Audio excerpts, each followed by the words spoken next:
Hello नमस्कार दोस्तों, आपका नई टाइम्स में एक बार फिर से स्वागत है। आज हम इस वीडियो में बात करेंगे धारा 71 से लेकर 75 तक की। और जो पुराने वीडियो हैं उनमें हम अभी तक धाराएं हैं वो 70 तक कर चुके हैं। ठीक है, तो इस ये 5 धाराएं पढ़ने के बाद में जो हमारा अध्याय 3 है वो समाप्त हो जाएगा। उसके बाद हम अगले की वीडियो में अध्याय 4 स्टार्ट करेंगे। आपको पता होगा अध्याय 4 में जो धाराएं हैं वो 76 से लेकर 106 तक हैं। ठीक है, तो दोस्तों हम समय बर्बाद ना करते सीधे धाराओं पर चलते हैं और हम पढ़ते हैं।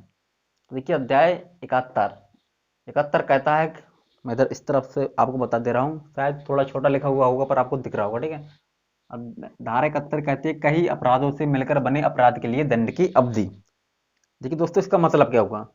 मान लीजिए आपने किसी की चाकू मारा, तब आपको 1 साल की सजा होती है। अब मान लीजिए आपने किसी के लिए 5 बार चाकू मार दिया जल्दी जल्दी, तो इसका मतलब ये बिल्कुल भी नहीं हुआ कि एक चाकू का 1 साल सजा है तो 5 चाकू का 5 साल सजा होगा। आपको सजा है वो एक ही की चाकू की होगी। ठीक है, अब आप समझ गए होंगे। चाहे मान लीजिए एक लाठी की सजा 1 साल है, आपने 20 लाठी मार दी, इसका मतलब ये थोड़ी हो गया कि आपने 20 लाठी मारी तो 20 साल सजा होगी।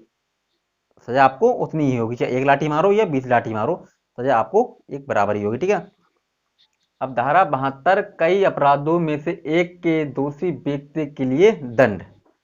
ये दोस्तों थोड़ा ज्यादा लिखा हुआ है। ठीक है, कई अपराधों में से एक के दोषी व्यक्ति के लिए दंड, जबकि निर्णय में यह कथित है कि यह संदेह है कि वह किस अपराध का दोषी है। तो देखिए दोस्तों, इसका मतलब क्या होता रहेगा। किसी व्यक्ति ने अपराध किया है पर जज को ये निर्णय में थोड़ा देने में थोड़ा संशय है, उसको पता नहीं है, जज को ये कंफर्म नहीं हुआ कि किस अपराध का दोषी है। मान लीजिए जज को ऐसा लग रहा है कि शायद इसने ऐसा कोई काम किया है जिससे किसी की मृत्यु होने संभव हो। तो आपको पता होगा आईपीसी के जो धारा है वो 299 के अंतर्गत उसको आपराधिक मानव बध बोलते हैं। तो उसमें सजा थोड़ी कम होती है।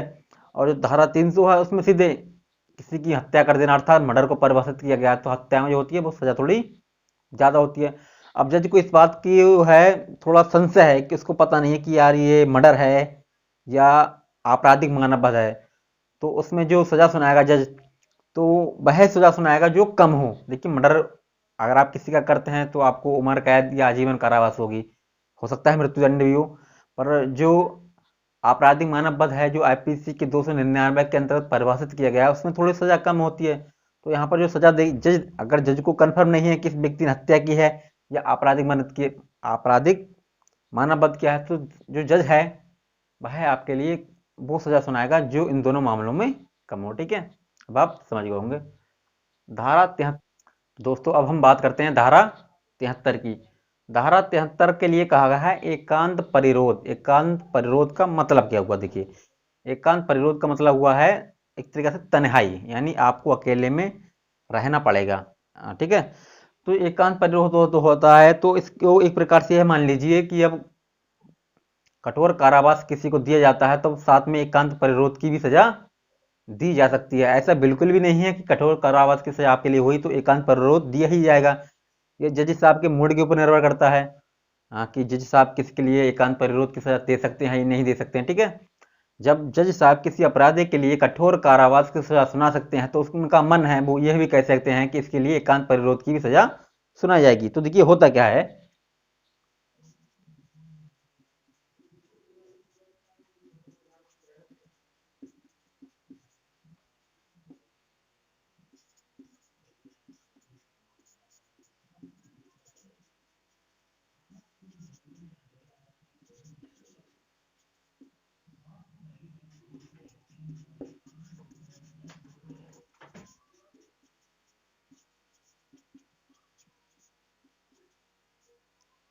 ठीक है, आपको अगर सजा 6 माह से कम की हुई है तो जज साहब आपको बोल सकते हैं वो जो 6 माह है उनमें से आपको 1 महीना एकांत परिरोध में रहना पड़ेगा।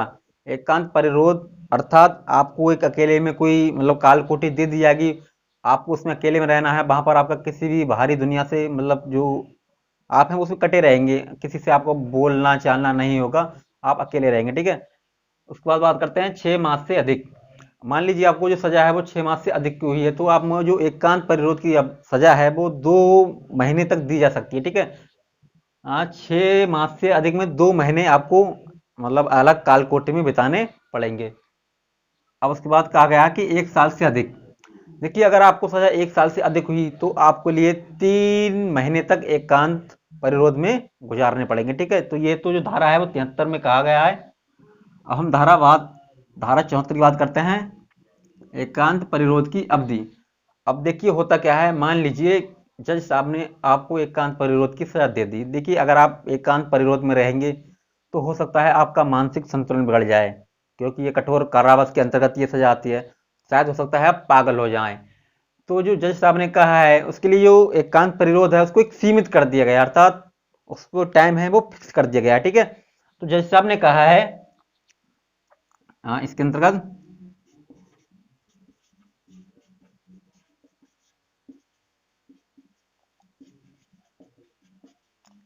अगर आपको सजा दी जा रही है एकांत परिरोध की, तो आपको एक बार में 14 दिन से अधिक नहीं रखा जाएगा। ठीक है, यानी अलग कोर्ट रिंग में अकेले आपको 14 दिन से अधिक नहीं रखा जाएगा।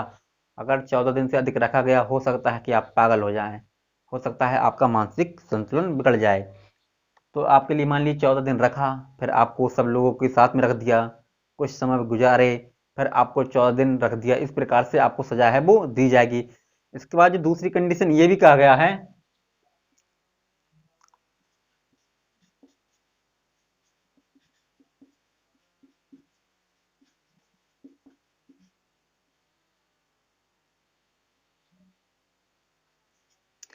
अगर आपको सजा 3 महीने से ज्यादा होती है, देखिए बहुत इंपॉर्टेंट चीज है। ठीक है, अगर आपको मान लीजिए सजा 3 महीने से ज्यादा आपके लिए जज साहब ने सुनाई है, तो जो एकांत परिरोध है वो 1 महीने में 7 दिन होगा, 7 दिन से ज्यादा नहीं होगा। ठीक है, अब आप समझ गए होंगे, यानी जज साहब ने आपको 3 महीने से अधिक की सजा सुनाई। ठीक है, अब ये जज साहब के ऊपर निर्भर करता है कि भाई आपको एकांत परिरोध की जो सजा है वो कितनी दे रहे हैं, कि 10 दिन दे रहे हैं या 20 दिन दे रहे हैं। तो इसमें जज साहब ने ये कहा है कि अगर जज साहब ने नहीं कहा है, सॉरी दोस्तों, ये आईपीसी में लिखा हुआ है कि 3 महीना से जो अगर आपको अधिक सजा होती है, तब आपको एकांत परिरोध में 1 महीने में सिर्फ 7 दिन रखा जाएगा। मान लीजिए 1 महीने में आपको 7 दिन एकांत परिरोध में रखा, उसके बाद सब लोगों के लिए सब लोगों के साथ में आपको रखा, उसके बाद फिर 1 महीने में 7 दिन आपको एकांत परिरोध में रखा। इस प्रकार से आपकी जो भी जज साहब सजा देंगे एकांत परिरोध की वो पूरी कर दी जाएगी। ठीक है, अब आप समझ गए होंगे एकांत परिरोध के लिए। अब धारा 75। देखिए, धारा 75 कहती है कि अध्याय 12 और 17, देखिए अध्याय 12 में है भारतीय सिक्का या फिर सिक्का।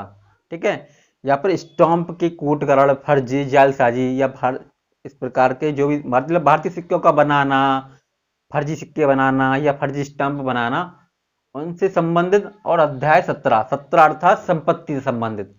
मान लीजिए इन अध्याय के अंतर्गत आपको 3 महीने से अधिक की सजा हुई है, पहले हो चुकी है।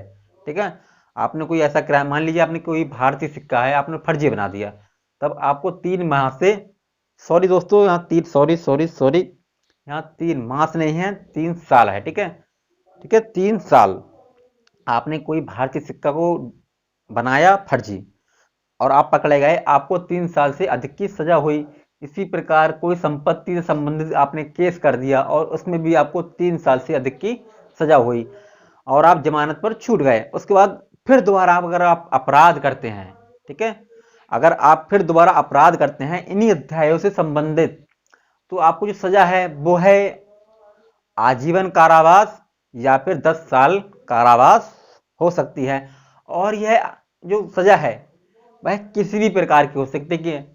किसी भी प्रकार का मतलब साधारण भी हो सकती है या फिर कठोर भी हो सकती है। ठीक है दोस्तों, तो इस वीडियो में हम 71 से लेकर 75 तक धाराएं हैं वो पढ़ चुके हैं। हम आगे की वीडियो में अध्याय 4 स्टार्ट करेंगे। जो अध्याय 4 है वो साधारण अपवादों से संबंधित है, जिसमें जो धाराएं हैं वह 76 से लेकर 106 तक धाराएं हैं। बहुत ही इम्पोर्टेंट अध्याय है, आपको पता होना चाहिए। दोस्तों, अगर वीडियो अच्छा लगा हो तो कम से कम यार लाइक तो कर ही सकते हो। ठीक है, और चाहो तो चैनल को सब्सक्राइब भी कर सकते हो। तो इस वीडियो में इतना ही, धन्यवाद दोस्तों।